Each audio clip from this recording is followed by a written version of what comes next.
Hello, everyone, and welcome to this week's edition of the Good Guy Sports Podcast. I'm your host today, Blake Gerke, and we are joined by our usual cast of characters, Jackson Gerke, Mike Roby, and Blake Lineberger. Lots to get through today, but I think there's no better place to start than the NFL football game taking place tonight in Philadelphia between Uncle Mike's Washington Commanders, and it looks like tonight, Jackson Gerke's Philadelphia Eagles. This will be Thursday Night Football on Prime. This is a massive game. I know past couple of weeks the Thursday night games have been a bit hit and miss in terms of teams in the playoff hunt or just two good teams going against each other, etc. We usually see those more on the Sunday or Monday nights. So this is a real treat here on a Thursday night between two teams that have two of the best records in the NFC. I think the team with the two most wins in the NFC. Obviously, they're both competing in the same division though for the NFC East crown. So that puts even more importance on tonight's game. Obviously, the Eagles being at home, you have to figure the crowd is going to be super into this game given the importance it has for the playoff picture for the NFC East. Playoff hunt going forward as well. And I think what I'm most interested to see tonight is the quarterback duel between two mobile quarterbacks, obviously, in Jalen Hurts and Jaden Daniels. One thing, though, I think is we've seen a lot this year is obviously we've seen Jaden Daniels running around a lot and using his legs to really extend plays and to make big plays. But Jalen Hurts is actually, if you've watched a lot of the Eagles games, there has been some frustrations as he's not maybe been as mobile as he has done in the past. And perhaps that's gotten the offense into a bit of trouble. But obviously, so far, the Philadelphia Eagles have really been carried by possibly you'd say the best player in the best offensive player possibly in the NFC, not named Jaden Daniels and Saquon Barkley. So lots of firepower, lots of fantasy implications as well. I'm sure lots of our viewers and listeners will be keeping an eye on this game, even if you're not a fan of either team. So I'm going to start with Mike though. He's the Commanders fan. We've been talking about this team from the start of the season all the way from we're not too sure about it, and then the past couple of weeks it's just gotten more and more exciting in DC. So I want to get your perspective here, Mike. What are your expectations going into tonight? It's probably the best you felt about a Washington team going into Philadelphia in a long time, right? Yeah.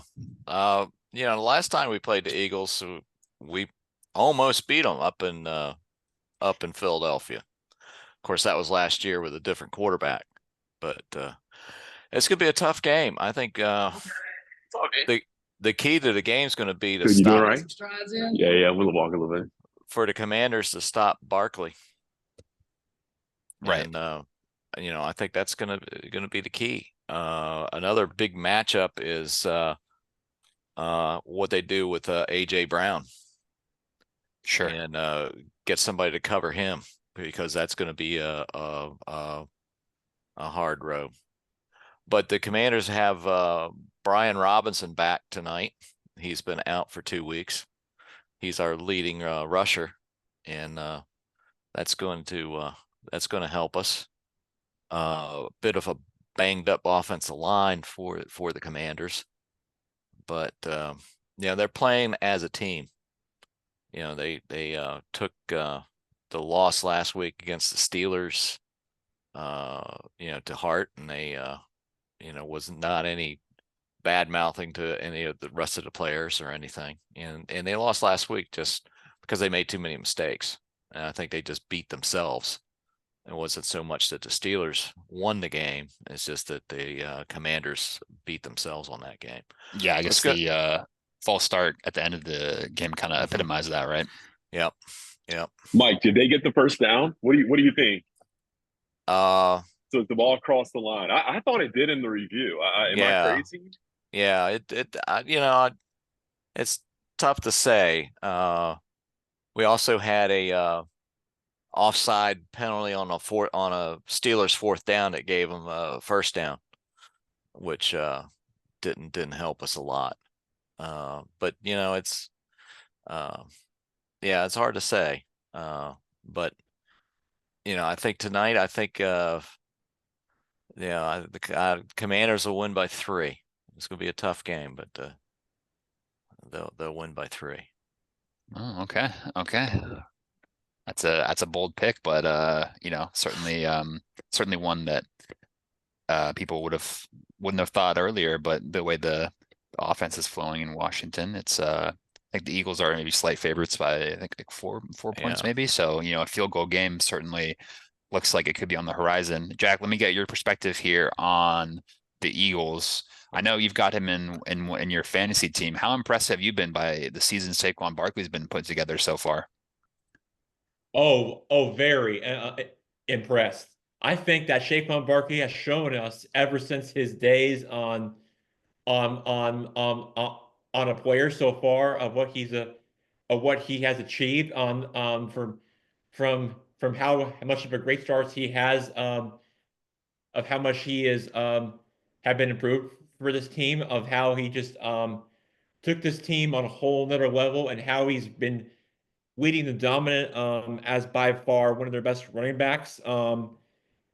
And I got to tell you, he's been a difference maker for Nick Sirianni and his team because he's been that much of a dominant player, and he's really fun to watch. And I got to tell you that this Philadelphia Eagles and Nick Sirianni, Jalen Hurts' favorite target, his favorite go-to guy, has really given us some confidence on what this team has shown up with so far. And I got to tell you guys that this Philadelphia Eagles, especially when they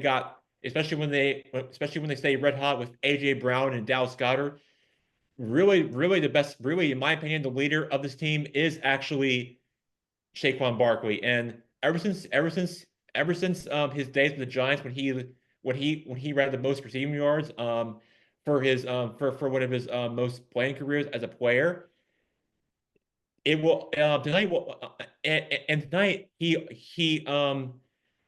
will also be playing which something shows me that he's just a very special player, caliber player kind of guy on the team. But Shaquan also a Pennsylvania native, as you all know, that he played his college ball at Penn State, and he just made it just very special. And I think to me, the difference maker about if you're a Commanders fan, especially for Uncle Mike's team, you gotta find ways to slow down Saquon Barkley because he is too quick.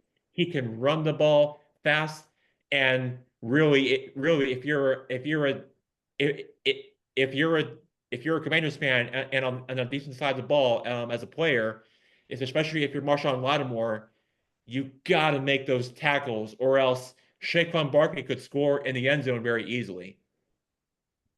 Yeah, unfortunately, Lattimore's not going to play tonight. Hmm.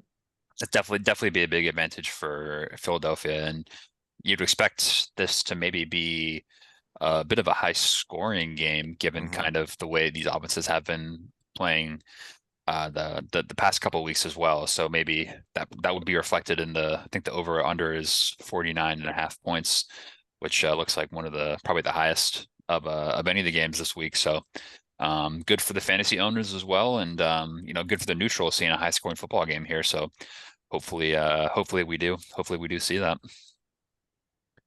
I think as well, one thing certainly to keep an eye on. Jackson mentioned some of the other weapons going for Philadelphia with Brown and Goddard, and then as well on the Commander side, certainly Terry McLaurin is turned into a trusted target for Jaden Daniels as well, and certainly if Daniels is able to kind of establish his ground game, that's something that he struggled against that Pittsburgh defense last week, right, Mike? Is he wasn't really able to move around in the pocket and scramble effectively. So look for that to him try to maybe get back to that more this week, right?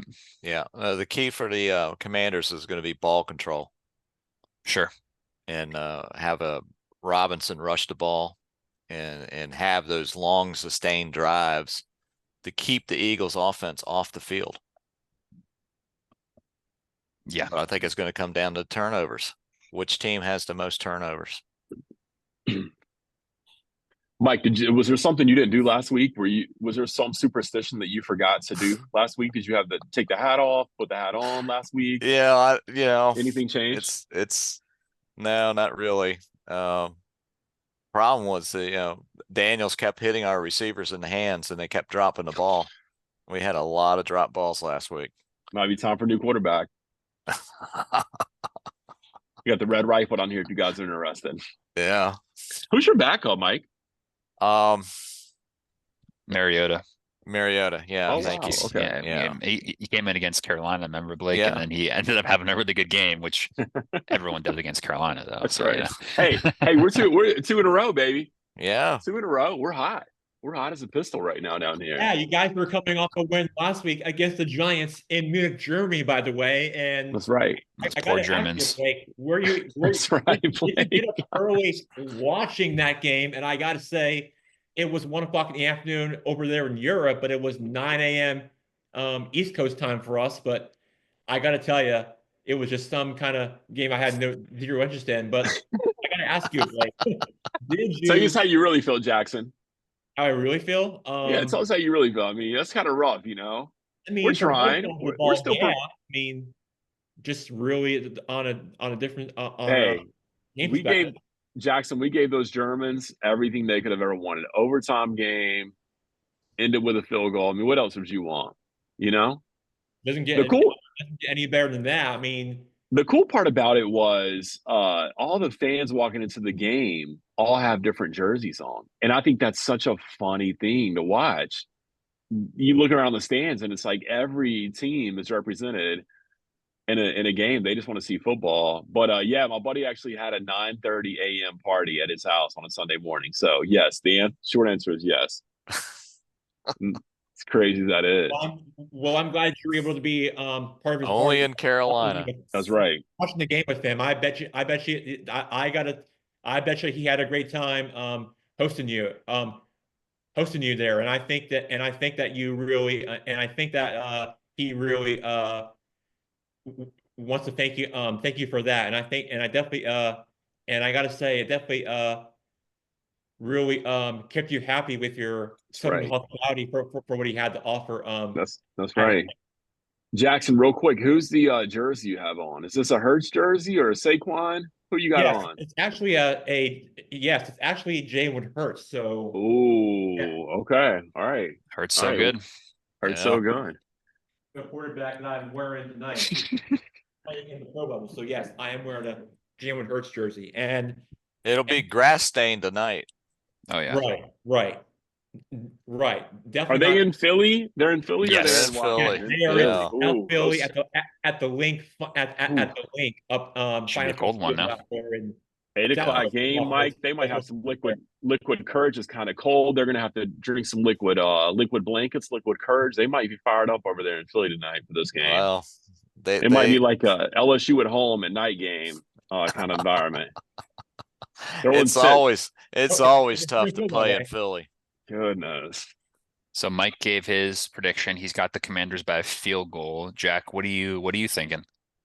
I'm thinking the Eagles will win by a field goal, but I could be, but I am leaning towards it, but I am going with the Eagles in this one. They will win the game. It'll be close, but I think the Eagles will win at the end. And they will win, but it all won't be with Saquon Barkley. I think they will win the game by both AJ Brown and Devontae Smith and Dallas Goedert. They will all score some points in score some touchdowns for the entire game, and then of course it will all be led by their Jalen Hurts star players of Dallas Goedert, Devontae Smith, and AJ Brown. They will all score some pair touchdowns tonight, and they will win the game because of that.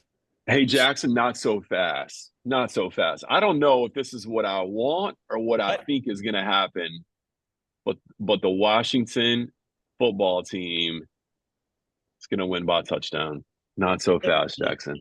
Great point, because the Eagles' last game on prime time, we talked about it before on Good Guy Sports, and you do make a great point, Blake, because the Eagles, the Eagles excuse me, the Eagles last game on prime time, it was a very close Ooh. game it was against the Falcons.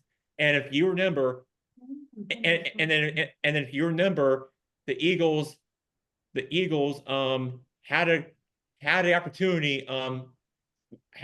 to get the game winning drive or in field goal range, except one of the Falcons defensive players picked off and sealed the game and got the game winning field goal, and that's really Well, and that's really how it was all decided. But you're right. But you're right, Blake. You make a great interesting point. And Jackson, you're not saying they're going to choke, are you? You're not saying no, that no, number look, 7 jersey you're wearing is going to do a I'm little not saying choking, I'm not are you? On saying those it's going Philly to happen, but cheesesteaks. look, Blake, I'm not going to say it's going to happen. What I am saying is that if the Eagles somehow don't win this game, which they probably will, but I could be wrong, that you go back to the game against the Falcons, they It's a went to good stat. and the Falcons, think about it, they went into a hostile environment and found Mm. win the game. Now I could be wrong with my how this game plays out, but if the Commanders do the same, who knows? It could be that same play out and scenario from what happened in their last home game on prime time. Yeah, I could join the Washington lads here in terms of predictions, but unfortunately I'm gonna have to side with Jackson here and make it a 50-50 Ooh. split. I'm going Ooh. Eagles by a field goal. I do think it's close. I think it's gonna come down to a last second possession.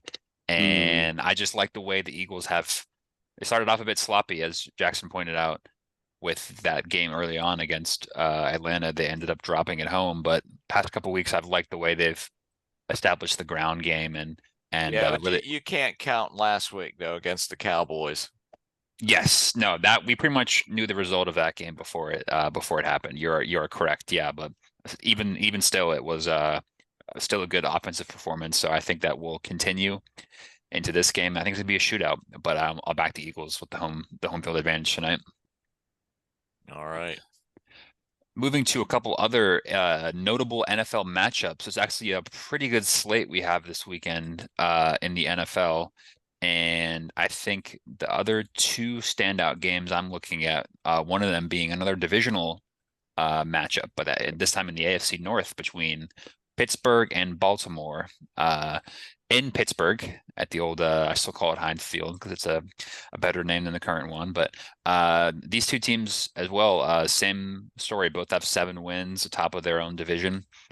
And you got to say, unlike the Commanders and the Eagles, maybe these teams have gotten to this point in a different fashion. Obviously, Pittsburgh's season has been a bit of a tale of 2 quarterbacks, if you want to call it that, with Field starting out the season, getting some results, maybe not convincingly, and then Wilson coming in looking better. I still wouldn't say Russell Wilson is, looking like his prime version of himself, but he is winning football games. And, Mike mentioned the game last weekend where he had veteran moves, drawing Washington off sides to kind of clinch it at the end, not making mistakes, and finding his receivers on that deep ball as well was something that he does a really good job they of. found Mike Williams, Right. that they picked up from the Jets. Yeah, I mean that ended up being a really savvy pickup. Yeah, I mean, so he's helped them. For But sure. I think the key to this game is going to be very close, like the Eagles. It's going to come down to Henry. Yes. And I'm not sure if the Steelers defense can stop Henry. Not many teams, you wouldn't say anybody so far up to this point has. It's really the thing that's let down Baltimore. Really this year has been their pass defense, right? They could have easily lost that game last weekend against Cincinnati. That was a shootout in of itself, with Burrow and Chase kind of throwing all over that Ravens pass defense. You wouldn't maybe say Wilson and Pickens or Wilson and Williams is quite the aerial threat that maybe they're faced, but they've looked pretty solid moving the ball. And obviously, Pittsburgh's defense is stood up to most teams they've faced. They've still got a formidable front there. And then of course you got to throw in the home field advantage. Terrible towels waving. By the way, we need to get a terrible towel update from Mike last week. I saw a lot of yellow. There was too much yellow. I know they were trying to avoid that, but maybe it didn't quite end up working out. No, it didn't work out, and they need to go back to their they wore all burgundy uniforms, and they need to they need to put gold pants on.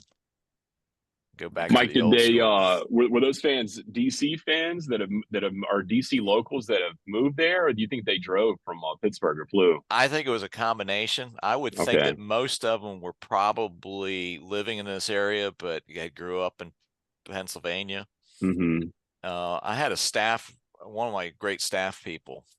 He grew up in what he called Pennsatucky, pretty much right in the middle of the state. And he said, his town was split between Pittsburgh fans and Philly fans. Wow. And he was on the Pittsburgh fan. But once you're a Pittsburgh Steelers fan, you're a Steelers fan for life. Mm. And how many Commanders fans will be in Philly tonight? 3 or 4. That's That's a dangerous place. That's true. To show That's up right. and wearing the colors of the other team. That's right. Yeah, I'm sure there'll be a few brave souls in Philly that try their luck with the burgundy and gold. But yeah, they're definitely going to get a few boo birds, I'd say, up there in the city of brotherly love. But yeah, so I think obviously the Pittsburgh Baltimore is going to be a great atmosphere as well. Pittsburgh fans certainly are going to be cheering on their team and trying to will them over the line against Baltimore. I don't know. I'm with Mike. I just think the combination of Lamar and Henry is just going to be really difficult to stop, even for a defense, as good as the Pittsburgh one has been this season. So it's going to come down to if Pittsburgh's able to match them for points, right? Yeah. Well, Jackson is 1-3 his last 4 games against the Steelers. Ooh. That's a good stat. Ooh. But I think he'll come out of it. It's going to be a tight game. So it sounds like you're leaning Baltimore then? Yeah. Baltimore will win by 4. Yeah, I'm going to take Baltimore. Yeah, I think it's going to be close, but either way. But I mean, let's just be honest for a second. Before that Uncle Mike's hometown field team will lose to both Pennsylvania teams this season. That's just my prediction. He's already got it in the bag. You can see the future. It's already happening. Got that taken care of. Secondly, this matchup is going to be could be decided either way. Very close. It could go either way. I mean, I look at this. The Steelers last week, they scored. I mean, Russell Wilson scored a pair of touchdowns, and really, George Pickens really was the player of that game last week against Washington, and that's really what sealed it for the Steelers last week is those critical game on the line big plays that they converted and just and that's what really set up the game-winning touchdown and drive last week. But I think heading into this game, it's going to be really close. I think Baltimore will win slightly, but I wouldn't rule out if the Steelers were to win this game. I mean, think about it. You have Derrick Henry going against Najee Harris and Lamar Jackson and Russell Wilson. I mean, it doesn't really get any better than that. So I think for me, the Ravens will win the game, but it will be very close. But the Steelers will cover, and that's really the way I look at it. And I mean, think about it. The Steelers are playing at home. It's a big game. Everybody's going to be wearing their terrible towel at Arusha Stadium up there in Pittsburgh, and everybody who's a passionate fan base of this team for the Steelers, that is, they will give their show. And they will, and Mike Tomlin will believe in this locker room and those guys, and I think they'll find a way to win the game, but it'll be close, but it'll be undecided. But yeah, this could be this could be one of those games that keep our eye on, for sure either way. But I think the Steelers will win this game, but I will have but I think they will cover the game. But I think Baltimore will win by a field goal. It'll be close, but that's who I'm leaning towards. As much as I'd like to disagree with the three of you and be a bit different, I'm leaning Baltimore in this one as well. I've just been very impressed with the Jackson Henry combo so far. They've both been putting up points. They've both been pretty much unstoppable. And so I just find it hard for Pittsburgh to kind of slog this one out. I think in the Washington game last weekend, they were kind of able to hang around, get a couple of stops, rattle Daniels a little bit. I just think that's going to be a lot more difficult, even at home against this Baltimore team that's just putting up points for fun. So got to go with Baltimore on this one. Given the fact we all picked them, that probably means we're all going to be wrong. So we'll have to wait and see on Sunday, though. Now, moving to this last matchup that I wanted to talk about a little bit more about, Jack, and those at home probably listening can guess the matchup that we're talking about. This is one that we've the Buffalo Bills against the Kansas City Chiefs. Patrick Mahomes against old Lamar. enemies. Yeah. Josh Allen, yeah. It's going to be what I think the greatest AFC showdown that the NFL has ever seen. Yeah. Which the game is at line and at stake is, will the Kansas City Chiefs stay unbeaten and improve to 10-0 and make it all the way to 17-0 to improve to the to make it unbeaten since the days of the 72 Dolphins, and hope they can be the second team to pop champagne? Or will the Buffalo Bills end their Kansas City Chiefs winning streak and snap it, which really anything in this game that I look at it is up for grabs, and this will be in favor of Buffalo. They are going to be in Orchard Park, and I'm really curious and interesting to see how the weather is going to forecast is going to play out for this game, because if I have to predict, it's probably going to be cold up there in Orchard Park in the western New York area. It's going to be very cold. Now it's probably not going to snow, but it's going to be probably very cold, and something that Patrick Mahomes and Travis Kelce are going to have to deal with if they're going to be playing in this environment up there in Buffalo against the Bills. It's going to be tough, but the question is, can Kamar Hunt and Patrick Mahomes, Travis Kelce find a way to win the hard way? That's going to be something I'm going to be watching for how the Kansas City Chiefs and Andy Reid and Mahomes are for this key matchup. So I have a provocative question. Are the Chiefs the worst 9-0 team in the NFL history? Wow. Yeah, I think that's pretty spot on. They've been squeaking by. I mean, what's this? How many of these games have they won by a field goal or less? Well, they just squeaked by the Broncos last weekend. Or blocked a field goal. Sometimes it's not even them scoring at the end. Yeah.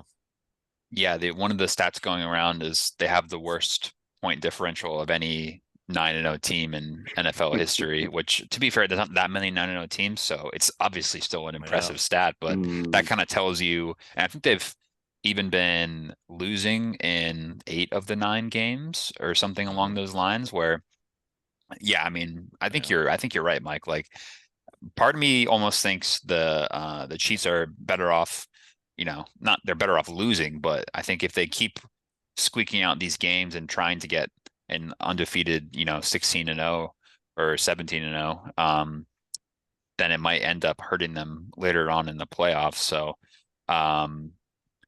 this could be a game circled where they say, well, like, obviously we want to beat Buffalo and they're our main rivals in the AFC, but at the same time, you expect these teams will probably expect to see each other in the playoffs, right? So, maybe there's a scenario of keeping your powder dry for the postseason. Yeah, but this is a regular season game, and it's not a playoff game. And Josh Allen and crew are 3-1. matching up against the Chiefs in the regular season. Now, the Chiefs also they're having some issue with their left tackle. And Mahomes is getting hit on the left side. And Buffalo's going to hone in on that. So I think the Bills take this. Chiefs finally lose a game. Chiefs will still make the playoffs, but I think they'll be humbled on this weekend. Interesting. Jack, what do you make of this game? I think the Bills will probably cover this game. I think the Chiefs will probably keep the streak unbeaten, but I think the Bills will cover. So that's just the way I look at it. But again, I could be wrong with my prediction, but I think Patrick Bills are Mahomes, favored in this game. I know, but I think Bills are slight favorites. I think the Bills You will think cover. Mahomes would be offended by the fact? I mean, That's kind of wild if you think about it. It is in Buffalo though. Yeah, That's I'm crazy. aware. I just think that Patrick Mahomes will have a great game. It just probably won't come in this game, but if not this game, then I think the game on Christmas against the Steelers could be the one they could lose to as well. So if you got two losses, even though we're looking too far ahead, they could they could they could find themselves in two losses and still make the playoffs, even though it'll be very interesting how this plays out. But I think the Bills will probably cover and win this game by a field goal. The Chiefs will cover, and I think that's how it plays out. I'm not sure. I mean, look, this game could go either way. I'm definitely not counting out the Chiefs under any circumstances on any way, depending on what kind of team they show up there in Buffalo at this very cold stadium up there at Hard Rock Stadium. But I think the Bills will definitely be ready depending on what team shows up, whether it's Damar Hamlin making the key plays or Jared Cook or their or Kaya Shicker. They will definitely find a way to show up and find ways to compete in this game. It'll be close, but I think the Bills will win this game. But it'll be a game of margins of how this game will finish.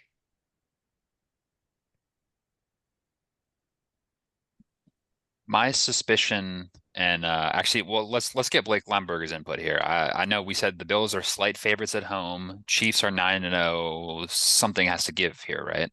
I'm with Vegas. I'm gonna play the law of averages out. They've squeaked by so many times. And I think Josh Allen, man, and that guy's I've never seen a hungrier guy in the Yeah, NFL. he's having a great year.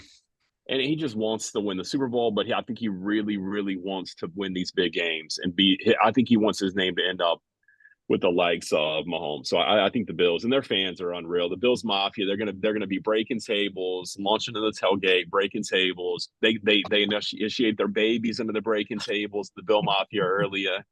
I mean, they got great fans. Is it a Blake? What time's the game?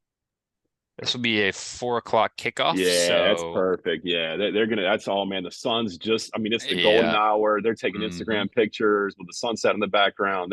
Go Bills take it. Yeah, I totally agree. I think Josh Allen is definitely a big game player, like you said, and don't forget the amount of times that he's been bested by the Chiefs and all these close shaves in the past couple of playoffs. So, like Mike said, regular season, postseason, I think the argument for these teams, I think they're gonna play, and as many of these players are going to try to shake off their injuries and give it the best they can, because these teams definitely don't like each other and they want to set a marker for later in the season. So no, I agree. I'm going with Buffalo on this one. I think Buffalo's going to win by a touchdown. I think it's going to be even more than a field goal line. I think we've just seen Kansas City struggle, and we saw it last week against Denver, and they were able to pull it out of there, you know what, with that last second field goal. And I just think Buffalo is too good of a team to do that against. And the fact that they're in Buffalo as well kind of pushes it over the edge for me. So unless Kansas City just, they weren't as focused as they need to be in some of these games where they've slid by. I just don't think that they're going to be able to do that against Buffalo in Buffalo. So, yeah, I've got Buffalo by a touchdown. I said Mike, you're picking Buffalo, right? Yeah. Jack's on Buffalo as well, Yes. and Blake Limburger's on Buffalo too. No. Yeah, Buffalo as well, easily. Yeah, I agree, Blake. I think a Oh boy. touchdown. Well, then So the Chiefs will win. if you're listening at home, take the Chiefs. Something must be too good to be true here then. Speaking of the Chiefs, Blake, I don't know if you guys had thought about this, but Jack, are we gonna speaking of a Chief, we're gonna talk about that Mike Tyson, Jake Paul? Was that gonna be on the docket, guys? Yeah, we can touch upon it. I think we've covered the main NFL games. So before we switch over to college football, we can have a little boxing discussion. So this is a celebrity fight on Netflix between YouTuber Jake Paul and former heavyweight champion Mike Tyson. Is that correct? Yeah, who I believe is 56 or 58-year-old Mike Tyson. 58, the Iron Mike. Still Well, going strong. Wow. Mike, you probably grew up watching this guy in a lot of these bouts, right? Yeah. What do you think? Well, being a older guy myself, You imagine as taking long one on as the it- chin? as long as it doesn't go to long rounds, Mm-hmm. if it stays to 3 rounds, Mm-hmm. I wouldn't put it past but I would be concerned with the quickness. Yeah, what is strange. I think if Mike doesn't knock him out in the first round with one of those, I mean, he's working out. He looks great for, Yeah. he's strong, but hey, age is undefeated, Yeah. It's the So, quickness. Man, if it goes more than a round, I think Tyson loses. But I'll be curious to see if he has his tiger there with him. He said he takes it with him everywhere. I saw an interview. The tiger comes with him everywhere, an 18-wheeler. So what an interesting fight. It makes me, if we're gonna do this with boxing, why can't we get the worst NFL team to play the best college team?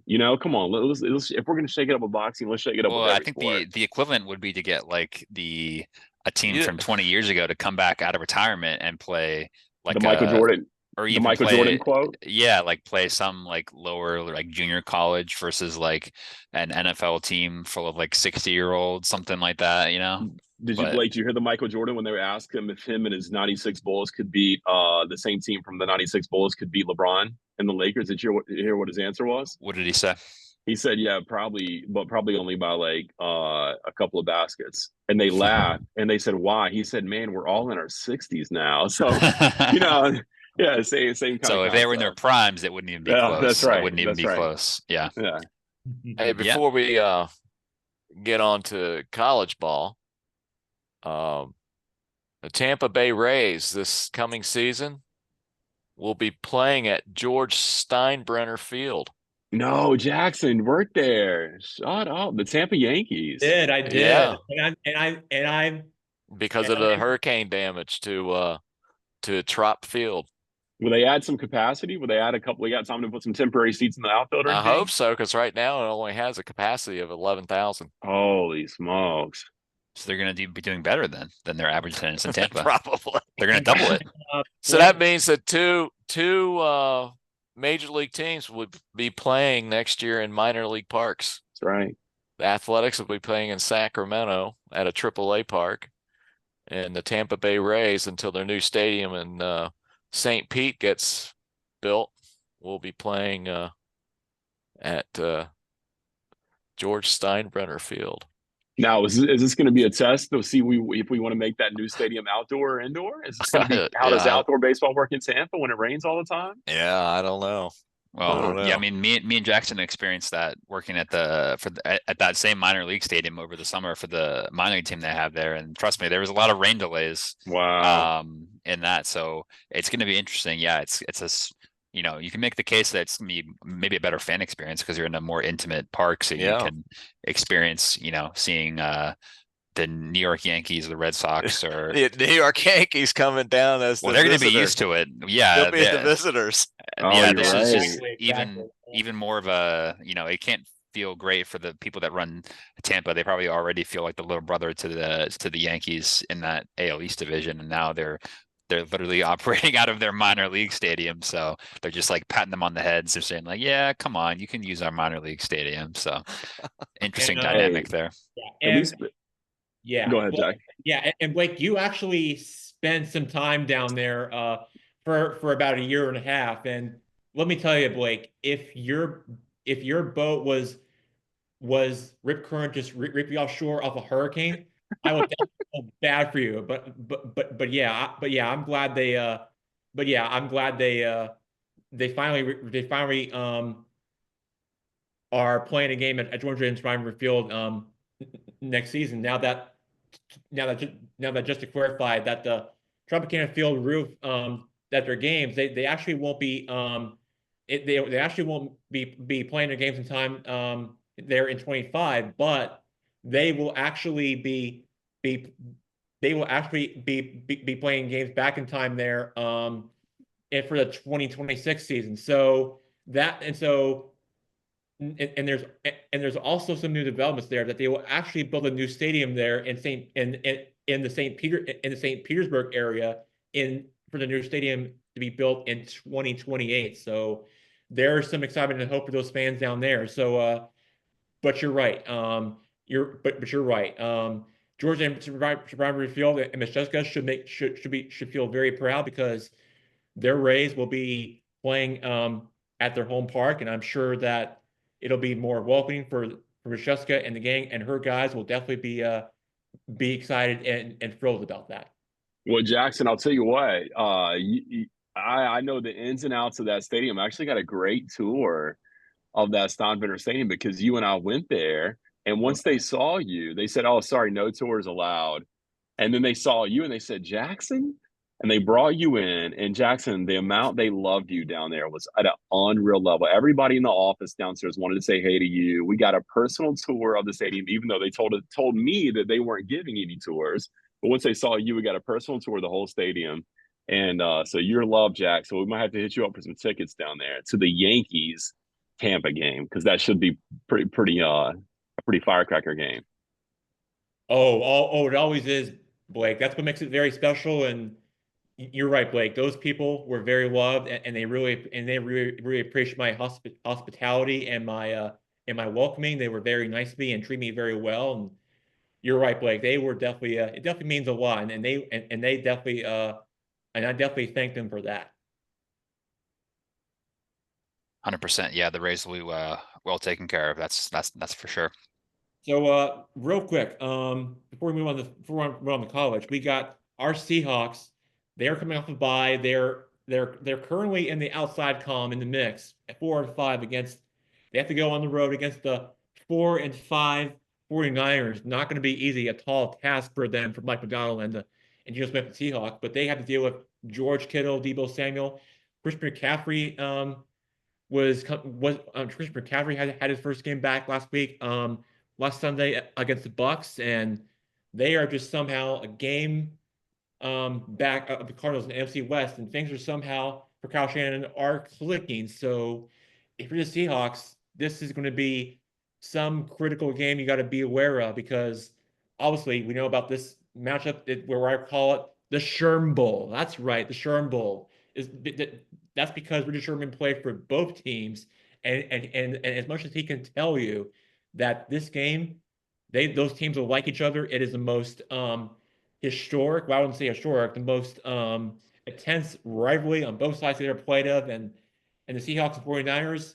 This will be a tall task for the Seahawks, but for the 49ers, they're going to favor at home. It's going to be tough, but it's going to be another long off season for McDonald and Seahawks. But as much as I want to give credit to, but I don't think the Seahawks are going to win. The 49ers are going to win by a few touchdowns. It'll probably be a two-score game for them. But what do you expect? 49ers and Seahawks, it's always going to be a close game no matter what their records are. Yeah, no, it's gonna be a close contest for sure. And I think having DK back for the Seahawks, it looks like he practiced yesterday. He was a full go yesterday, so that's definitely gonna help them. But yeah, no, I think this is gonna be a close contest, Jack. Both teams still in the mix for that NFC West crown. Um, Obviously San Francisco, tough place to go. And get a result there. But I might pick the Seahawks by a field goal here. I think they might come out and surprise people. And obviously they've maybe had a couple of disappointing performances the past couple weeks. But yeah, I see a bit of a shock. So let's just keep an eye on this one. We don't want to write anybody off yet. That division's still up for grabs. So definitely worth keeping an eye on for sure going forward. For sure. And I know that Mike McDonald and Kyle Shanahan with this with by far the most dominant NFC West NFL matchup in history, even though both of these teams they went to the NFC Championship game a few times and they've lived through it. And Richard Sherman's post game comments after the game were definitely something to remember. And yeah, this game's Yeah, all no, it's a great rivalry. Yeah, it's a good point. We talked about a couple of rivalries earlier in the show. Washington, Philadelphia, Baltimore, Pittsburgh, but certainly San Francisco, Seattle. During those Pete Carroll, Jim Harbaugh seasons as well, that was a great rivalry, and I think these two teams certainly can continue that rivalry with the current iteration as well, for sure. right. That's right. So as we mentioned, we wanted to touch upon a little college football, given some of the time that we have left.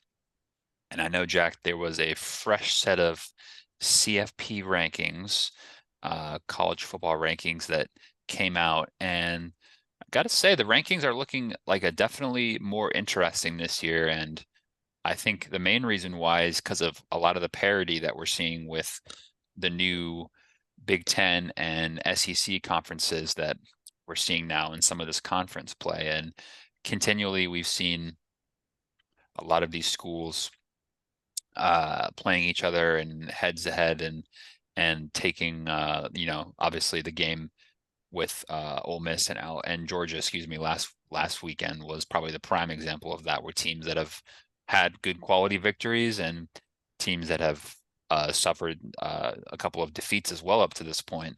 And these new rankings, Ole Miss is 11, Georgia's 12, Alabama's 10. So there's a real bunching of teams, and then obviously ahead of them we've got Tennessee and then Texas is still up there at number 3.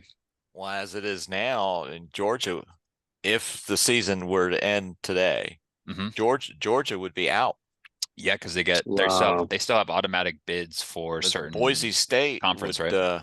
Boise State would beat them out as the 12th team.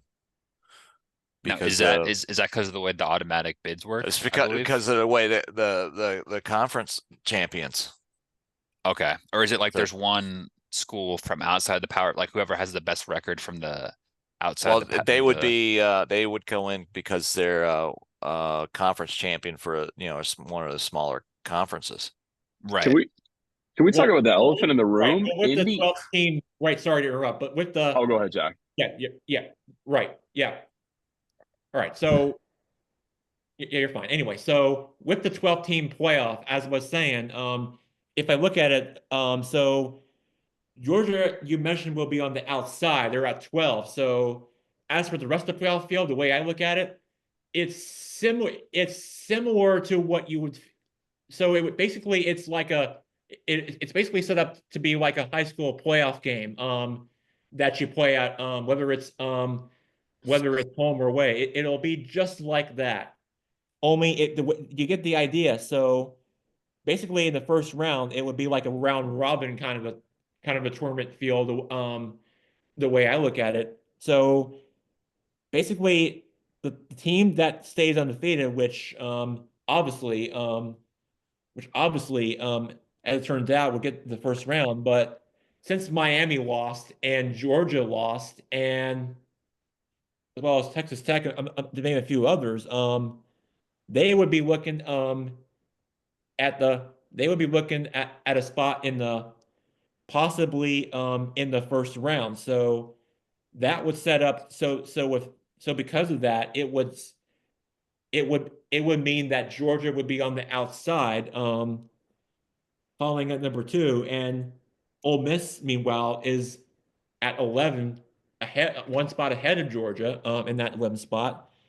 Then you would have Ohio State and Texas and Penn State, the Big Ten so far dominating it in this college football playoff committee in this in this year's in, in in this year's format, which I find very interesting. And then you would have a first match, and then as I said, that as of right now, you would set up to be a Boise State Ohio State matchup, followed by Notre Dame and Tennessee, and looks to be Ole Miss, Penn State, and Alabama, going on the road to Bloomington and Indiana in the cold weather.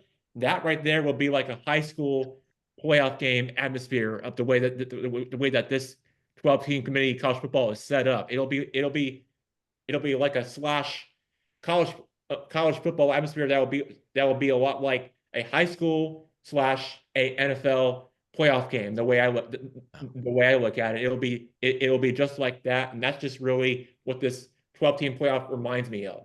Look, guys, there's a couple things we got to talk about.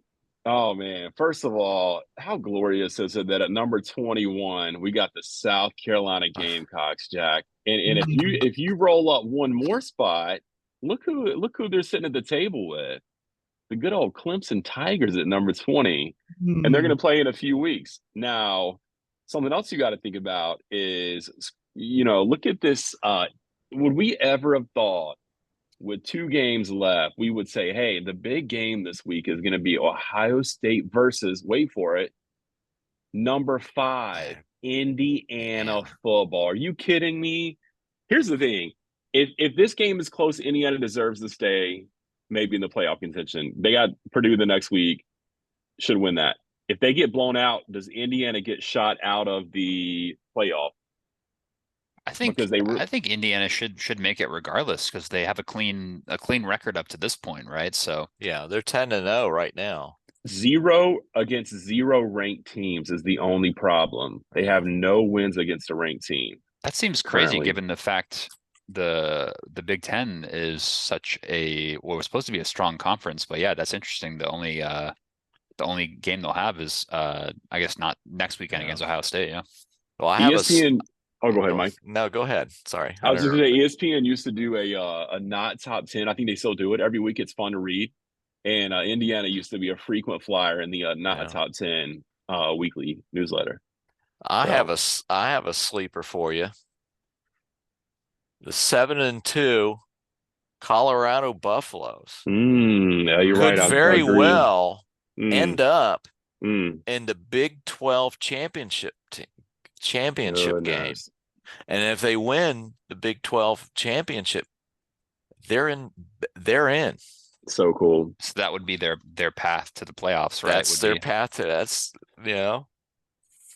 So cool. What a great story too. I mean that's TV ratings. Yeah.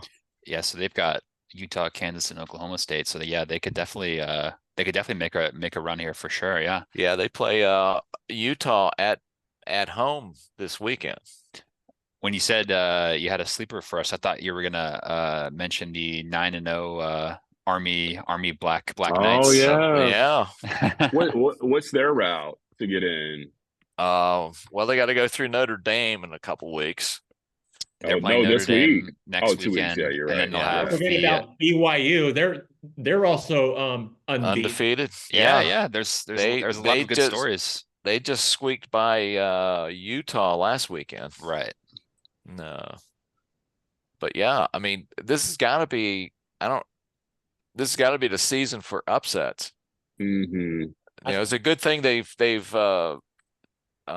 expanded the playoffs to 12 teams because it'd be impossible to pick 4 teams to go into the playoffs. Oh yeah, for sure. Yeah.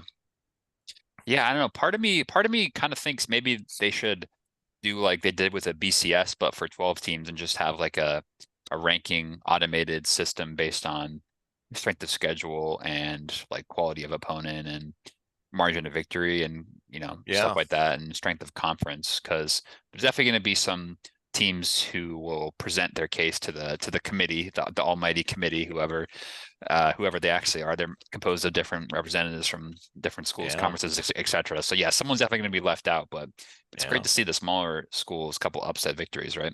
Yeah. The Georgia Tech beating Miami last week. Yeah, exactly. Wow. Yeah, they really Wow. knocked Miami off their perch, which is always funny, but they're probably going to be okay just because of the ACC is not too many strong opponents I perhaps this will. year. So I can't wait. I will. I can certainly relate to I can certainly relate to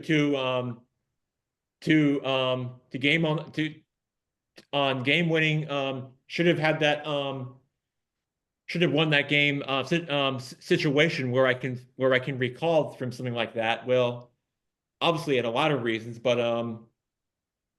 yeah, I think of the game seven with the Toronto and Philadelphia 76ers game. It's similar kind of way, and Mhm. but yeah, holding on the lead where stuff like that is on the line, especially for any sporting event. Yeah, that's very crucial and heartbreaking for your fan base. But one of the games that had that kind of feel that I want to close this out with, as we are winding down for a few minutes left on the show, is that the Duke Blue Devils could not hold the lead against the Kentucky Wildcats in State Farm Classic, which was followed by it's Kansas basketball we're talking about now. Yeah. State. Yeah, so that's right. And believe it or not, the reason why Duke Blue Devils lost is because Cooper Flag was holding the ball too long and turned Jackson, and you had 26 oh points, right? Yeah, nah, yeah, listen, we're not yeah. gonna criticize Cooper Flag. I mean, he's the whole reason I Duke mean, is in these games, man. now look, I get it.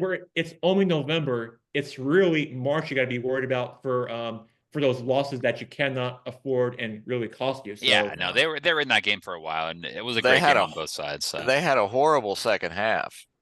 yeah, they just gotta clean up a few of those It was mistakes. Yeah, like 26 points in the second half. that's because the Wildcats just showed them to quit and they just cut the lead and they just and Mark Pope and this found his game plan mojo going and that's really got them to win that game. So yeah, but yeah, there were a lot of NBA scouts in that game, scouting Cooper Flag and both sides for both Kentucky and Duke and Michigan State and Kansas for that venue in Atlanta. And I got to tell you, it was even though it was no, even though it was only November, but I'm sure, but I'm sure, but I'm sure that Cooper Flag and their and their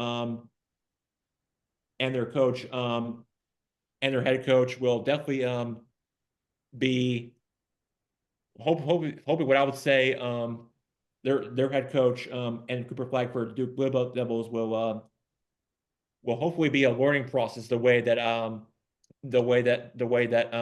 that I look at it, even though it's still early November, there are still plenty of basketball to play, but I'm sure but I'm sure they'll go to the locker room and move on to the next game for sure. yep, certainly. Yeah, I'm sure we'll be revisiting college basketball once the conference play gets started, and I'm sure we'll talk a little bit about other sports coming up here as well, NBA, NHL included.